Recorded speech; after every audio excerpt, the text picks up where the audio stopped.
Góðan daginn og velkomin hingað til London. Gaman að sjá ykkur.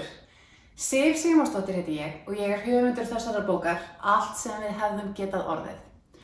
Og bókin segir frá 3 konum sem berjast við að halda deyjandi draumum sínum á lífi. Ein kvennanna er Hildur Ásmundardóttir og Hildur er skjalavörður á Landsbókasafninu og ekki nóg með það, hún er dóttir þjóðskáldsins Sigríðar Uglu.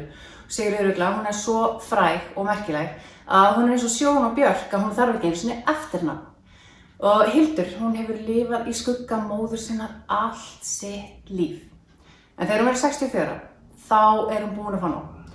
Og hún ætlar að láta ljós sitt skína. Og hvað gerir maður þegar maður ætlar að láta ljós sitt skína? Maður gefur út bók. En það er ekki allt sem sýnist. Ég ætla að lesa fyrir ykkur brot úr bókinni. Og þetta brot sem ég hef valið, það er byggt á alvöru viðburði sem átti sér stað í lífi raunverulegs rithöfundar. Og rithöfundarinn er William Faulkner. Og William Faulkner, hann átti eina dóttur. Og þegar dóttir hans Jill átti 13 ára afmæli, átti hún sér aðeins eina ósk. Hún fór til föður síns og hún bað hann að detta ekki í það í afmælinu sínu. Og hann svaraði með þessum fleygu orðum: Enginn man eftir börnum Shakespeare.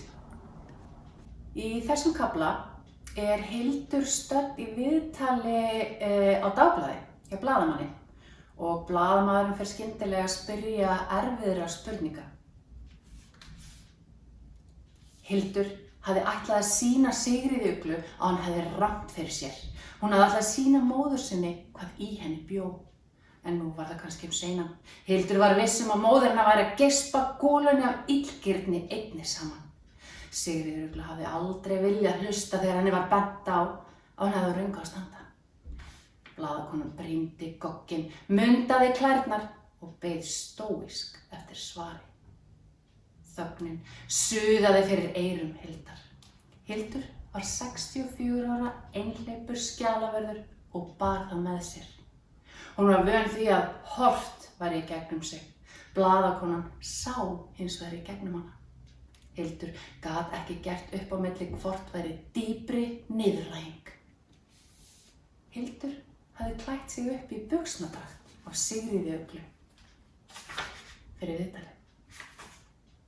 Draktinni hafði móðir hennar skartað þegar hún veitti bókmenntaverðlaunum Norðurlandaráðs viðtökum mörgum áratugum fyrr. Hildur hafði fundist hún fín þegar hún fór að heiman, hafa ásýnd þess sem átti tilkall til virðingar. En nú fannst henni hún asnaleg. Það sást að hún var loddari í annarra fötum. Hvernig hafði henni dottið í huga að hún slippi undan skugga Sigríðar Uglu klædd fatnaði af henni? Móðir hennar hafði á rétt að standa. Hún hafði núið Hildi því nasir frá því hún var barn, bæði í einkasamræðum og opinberlega, nú síðast sem gestur í sjónvarpsþættinum Vikan með Gísla Marteini, þar sem hún uppskar hlátrasköll annarra þáttagesta. Enginn man eftir börnum Shakespeare. Takk fyrir.